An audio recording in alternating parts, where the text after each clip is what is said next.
안녕하세요. 밥상머리입니다. 오늘도 그림책 테라피 10회. 오늘 주제는 사랑이라 쉽고 사랑이라 어렵다 라는 주제로 한번 대화 나눠보도록 하겠습니다. 이제 오늘의 주제가 참 할 말이 많은 주제예요. 근데 우리가 참 사랑하는 이 사이 관계에서 고백을 한다는 거. 네, 고백의 힘이 있거든요. 그래서 오늘 그 이야기를 좀 나눠볼 텐데, 네. 그 에리 프롬이라는 학자 아마 다 아실 예. 거예요. 사랑의 기술이라는 책을 쓴. 소유냐 존재냐. 네, 그 책에 보면은 우리가 그 사랑에 실패하는 이유가 있다고 나와요. 그래서 네. 그 에리 프롬은 사랑도 기술이다라고 얘기를 하고 있는데, 우리가 이제 사랑에 실패하는 이유가 바로 훈련을 하지 않기 때문에 많은 오류를 범하고 있다. 맞습니다. 네. 사랑도 본능이지만 훈련이 필요하죠. 네. 그래서 에리 프롬은 이렇게 얘기를 해요. 사랑이 실패하는 이유가 우리가 사랑을 자꾸만 받으려고 하는 데만 초점을 맞추고 있고, 그 다음에 사랑할 때 좀 올바른 대상이 있어야 된다고 생각해요. 그래서 네. 너가 바뀌어야 돼. 너만 제대로 하면 모든 게 사랑이 완벽해. 이런 어떤 그런 생각들. 그 다음에 사랑을 하게 되는 최초의 경험이 다 있을 거 아니에요. 네. 처음에 우리가 이제 사랑하는 뭐 대상이 있을 거고, 그랬을 때 아무런 노력 없이 사랑이 지속된다라고 하는 오류, 착각을 그렇죠.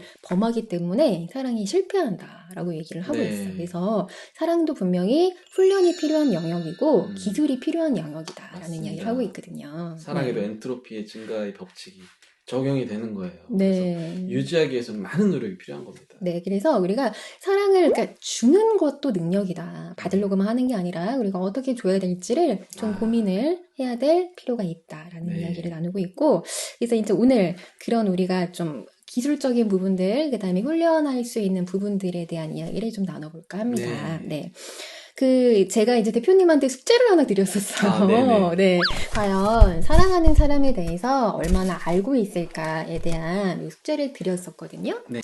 요 표였는데, 요거를, 이제, 쓰지는 않았고, 그냥 우선은 대표님이 말로 한번 해보시고, 네. 그 다음에 우리 방송을 만약에 가족분들이 보고 계신다면, 그게 맞는지 아닌지 한번 체크해보시는 것도 좋을 것 같아요.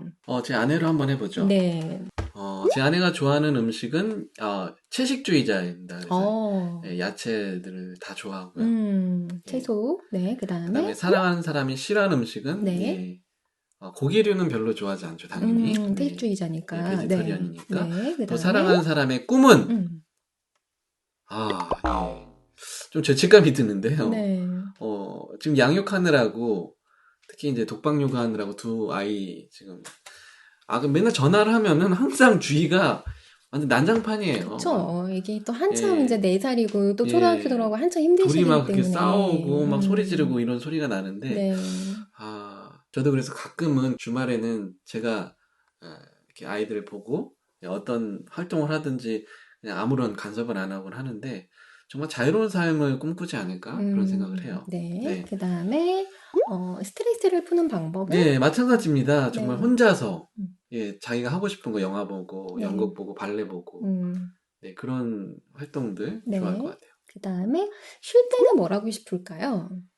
쉴 때 지금 너무 이렇게 지쳐 있어서 아무것도 안 하고 싶을 것 같아요. 그냥 생각 없이 좀 이렇게 있고 싶을 것 같아요. 네네. 뭐가 자꾸 떨어지네요. 그 다음에 내가 무슨 말을 할 때 사랑하는 사람이 가장 기뻐할까? 당신은 정말 최고의 엄마야 라고 이렇게 칭찬해주는 게 좋아하지 않을까 생각이 드네요. 네네. 자, 그 다음에 사랑하는 사람이 삶에서 중요하게 생각하는 세 개의 뭐 가치, 뭐 단어, 뭐 이런 것들. 네. 일단은 아름다움, 네, 예술 같은 거 좋아하니까요. 네. 그리고 또 자유,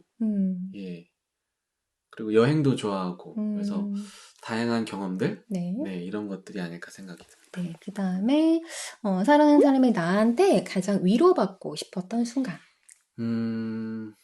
굉장히 힘들었던 시절이 있었어요. 네. 어머님이 많이 교통사고로 인해서 아파서 굉장히 어려운 시기가 있었는데 그때 제가 좀 많이 나름대로 위로해 줬었던 기억이 있네요. 네. 그 다음에 마지막으로 사랑하는 사람은 내가 어떤 행동을 했을 때 사랑받고 있다고 생각할까? 이게 참 어려운 것 같은데요. 저 같은 경우는 좀 미안한 마음에 이렇게 밤에 몰래 이렇게 설거지 같은 거 좀 하는 편이거든요. 청소나. 물론 아주 작은 겁니다. 이게 항상 하는 게 아니라 가끔 하기 때문에 티가 나요, 좀. 네. 항상 하면은 안 되고. 어쩌다 가끔. 네, 어쩌다 가끔 해주는데, 그때 좀 많이 감동을 받아요. 네.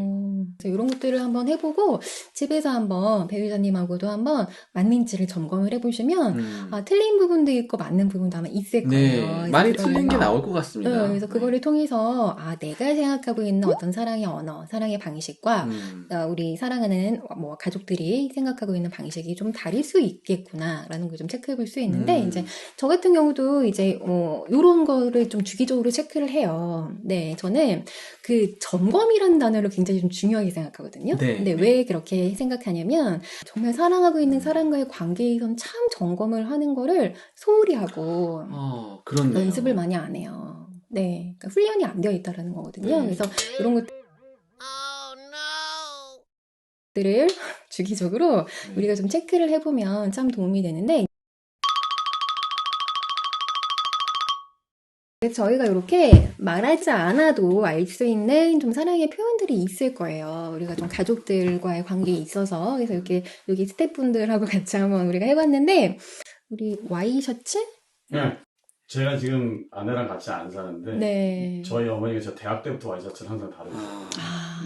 그러니까 지금도 이제 와이셔츠를 항상 제가 빨래를 해놓고 이렇게 집에다 놔두면 어느새 올라오셔. 저희가 이제 집이 이제 이렇게 위아래로 있는데 네네. 올라오셔서 옷을 가셔서 다려가지고 제 방에다 딱 걸어놓으세요. 제가 일하고 딱 들어오면 와이셔츠가 있어요. 제가 와이셔츠를 주일에 꼭 입거든요. 네네. 그거 보면은 이제 어머니 왔다 가셨구나. 네. 전 링클프리만 사는데요, 그래서. 부럽습니다. 네. 그리고 이런 걸 해보면, 구체적으로 표현해야 되는 언어도 물론 필요하지만, 때로는 우리가 이런 것을 가지고도, 사랑을 정말 느끼고 있구나. 네. 이거 정말 재밌는 게임이네요. 네. 그래서 이렇게 가정에서도. 사물들 이렇게 적어놓고, 한번 맞추기 놀이도 하면 네. 참 재밌을 것 같아요.